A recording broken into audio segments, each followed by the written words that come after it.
Okay, I'm going to kind of throw myself out there a little bit under the bus with this video.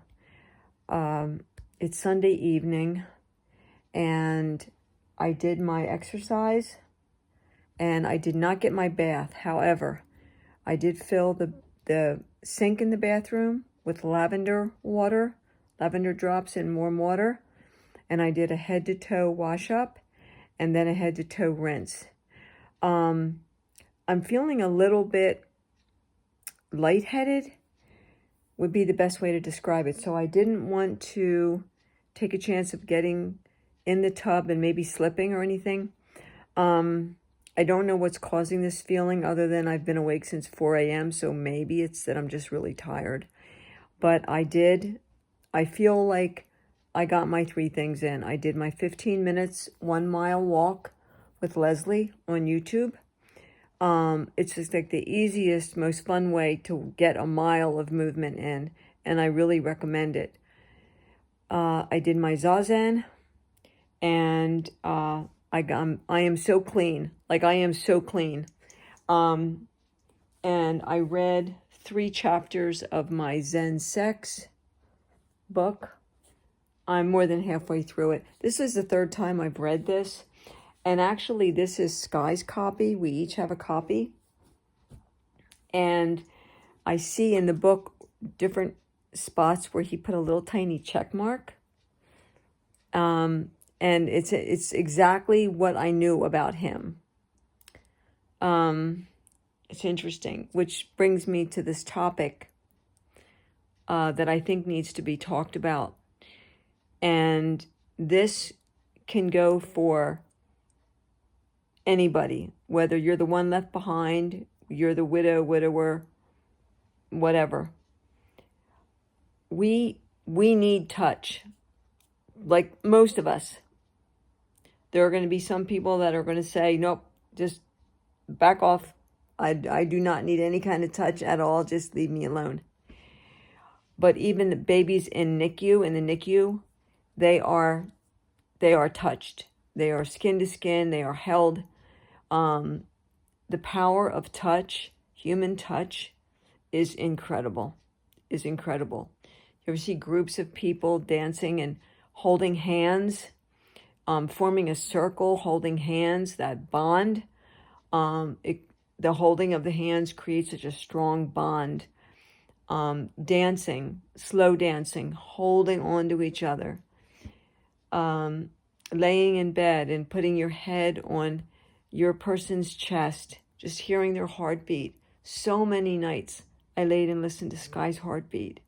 His heartbeat was very slow and very rhythmic because he sat so much Zazen that his heart rate was like always in the 60s because he was so calm. And I just loved to lay my head on his chest and listen to his heart. So when you're the one left behind, all of a sudden you no longer have touch. You no longer have human touch. Sky was so big on a quick hug, a handhold, just, twisting our fingers together, putting our feet together. He loved it when I came up behind him and rubbed his neck and shoulders and just gave him a neck massage. He and I had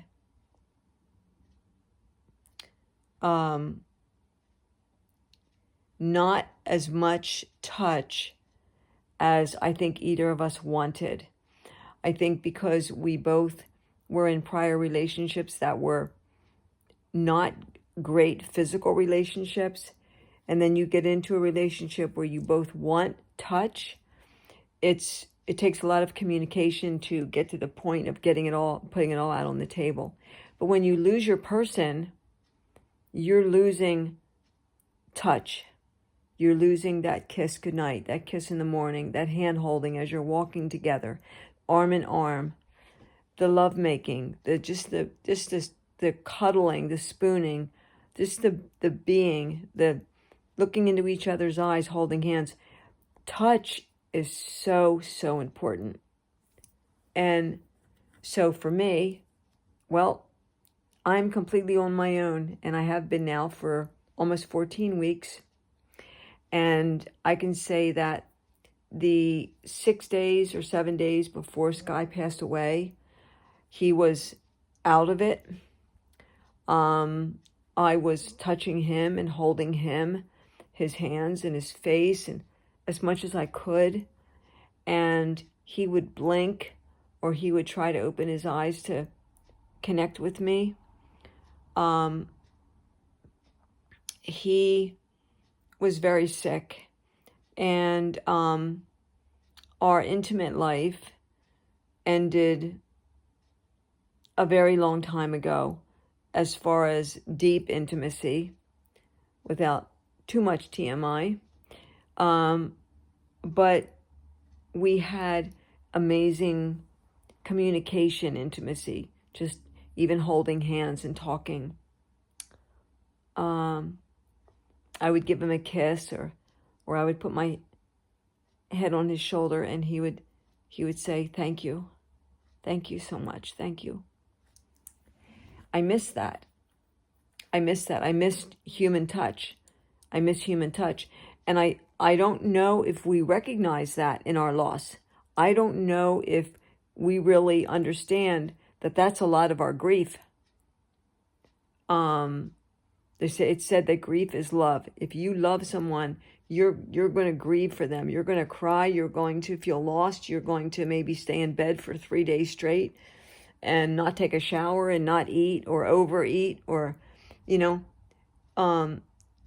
we're so caught up in the death and the loss of this person, but the touch, the human touch of your person is gone. That connection is gone. And there you are without human touch. And if you live alone and you don't live with family, like if you don't have kids, if we have kids that are good at giving a hug, just even giving a little hug, or if you have your parents, you can give your mom or dad a hug or a little kiss on the cheek. It's human touch.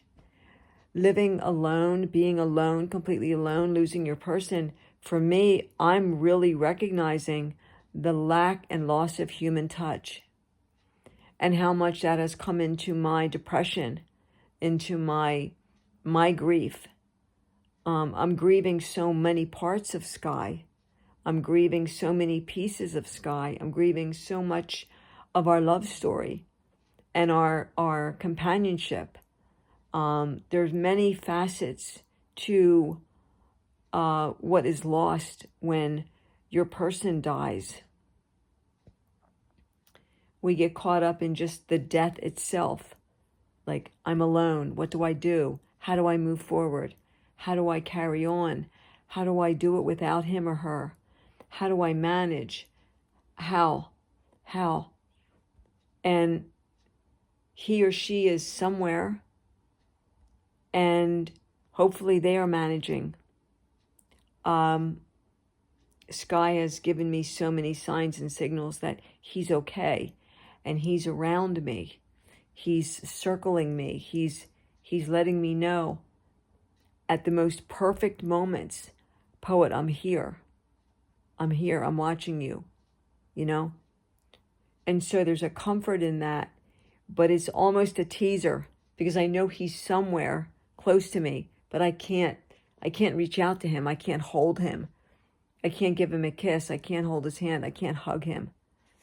There's that complete disconnect of something you've had for years. And I think that's bigger than what we talk about in losing our person. Human touch. It's a huge loss. It's just something to think about. It's another facet of our loss. It's just something to think about. So how do we replace that?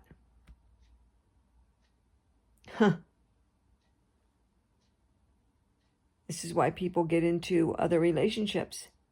That innate need that we have for companionship, human touch. And so other relationships are formed. I find it more as I'm going through YouTube in younger couples and less in older folks, senior people. I don't know if it's because it's harder for us to meet someone, or we've just had enough of being in relationships and we're older and we may not feel well and we may be just worn. And we don't want human touch of any kind.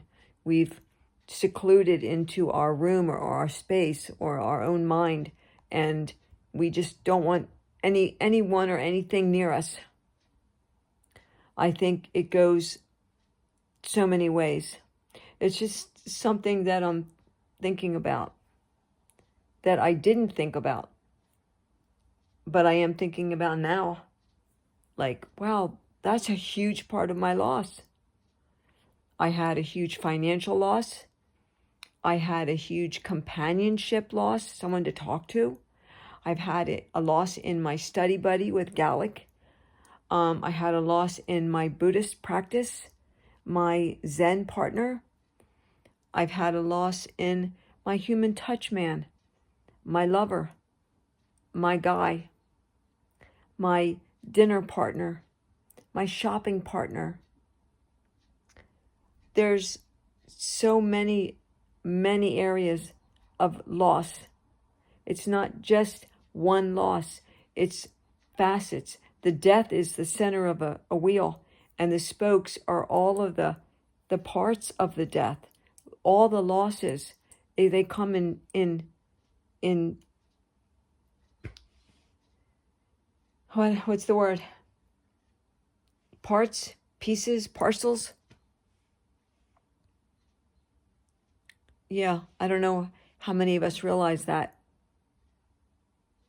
How many things we've lost when we lose our person.